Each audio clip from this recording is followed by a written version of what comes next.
Welcome back to part 3 of the road test for code 10. In this video a student will do the road while I give instructions. First, the starting procedure. Start by saying, safety belt is on. Hand brake is up, gear is in neutral. Starting the vehicle, mention that the vehicle does not have a choke and does not work with air brakes. Now we will start entering the road. Start with center mirror, right side mirror, then blind spot right, and indicator right, select first gear, observe full, starting with blind spot right ending with the blind spot left, obtain the correct half clutch, release brake, and check blind spot right again before entering the road.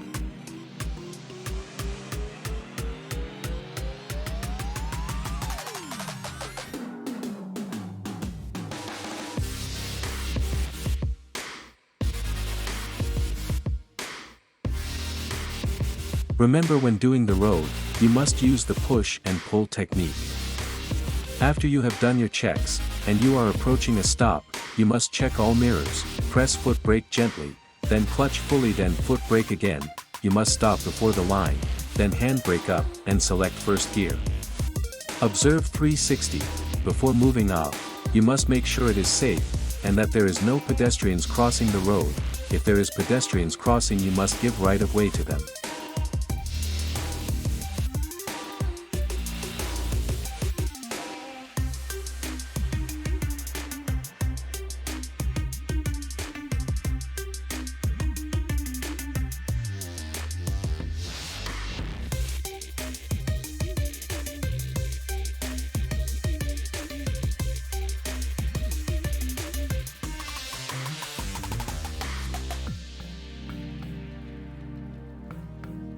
When no instructions was given, you will proceed forward. Don't ask the examiner where to now.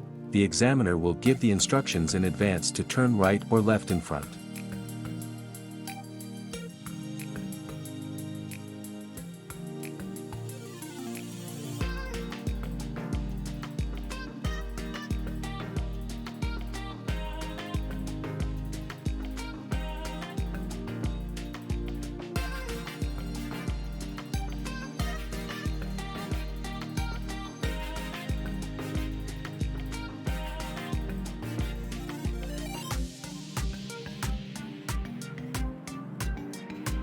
When doing the road, you must always be observant what other road users' intentions are.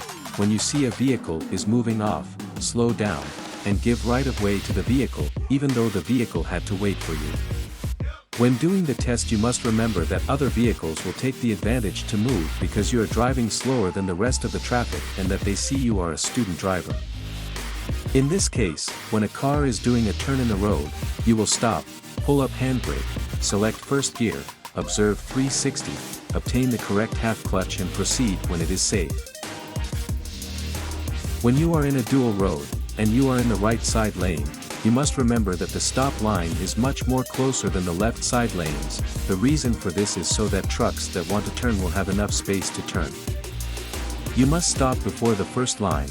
The double lines is a pedestrian crossing. If you stopped at the pedestrian crossing lines, instead of the first line, it means you run over a stop and that will be a fail.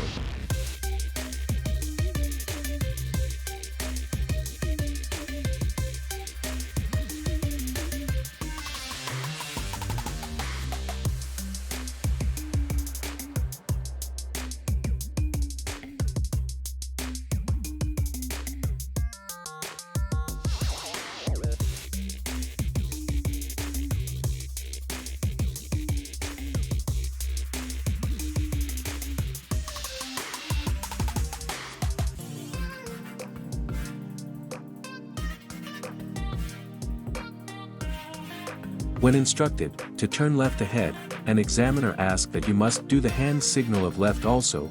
You will do the half observation to the left followed by the indicator of left, and then you will do the half observation to the right, and extend your right arm horizontally from the window, with your forearm pointing towards the ground. Turn your forearm 4 times using in clockwise motion.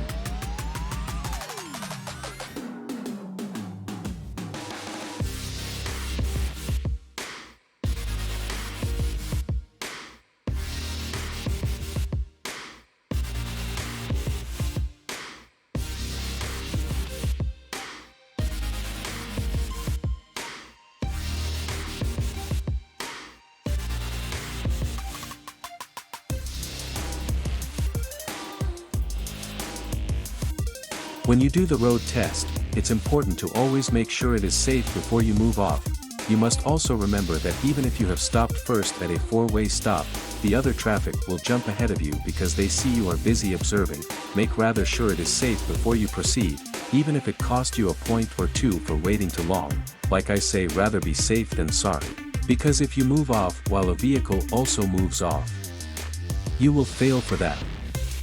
In a case when you are about to move off, and another vehicle moves off, you must stop, apply handbrake, observe again, and then move when it is safe. Another tip I can give you for the road is, to make sure to check your mirrors every time before you change the gears, before you stop, and before you check the intersections. Every time that you do not check the mirrors, you will lose 3 points. When you change gears, don't look at the gear while changing, that will cost you 5 points. Keep your eyes on the road, do not change gears whilst turning, and also do not change gear in an intersection. Move your head when checking your mirrors, and your examiner is less likely to give you a minor fault than if you give the mirror a quick glance. You could even get into the practice of saying mirrors quietly out loud every time you check to make sure your examiner knows you are doing it. Make sure you are confident with your ability to perform all the tasks required on your driving test day. Getting our driver's license is much more than just being able to drive legally. It is the ability to go where you please. It is the independence and freedom that goes along with it. We all hope to pass our driving license first time. Remember, everybody is very nervous when they do their driving license test, which admittedly can and does cause many failures, but being nervous can also make us super alert, which is a very good thing. The K53 test is unlike how your parents or friends drive. The technical aspects and methods need to be understood and applied correctly, so ensure your driving instructor is inculcating those aspects. Knowing what's expected and having being taught correctly makes the driving test a lot easier and stress-free.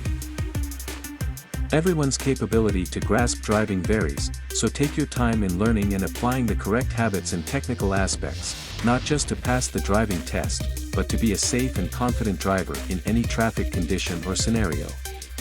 There's no substitute for practice, and more practice.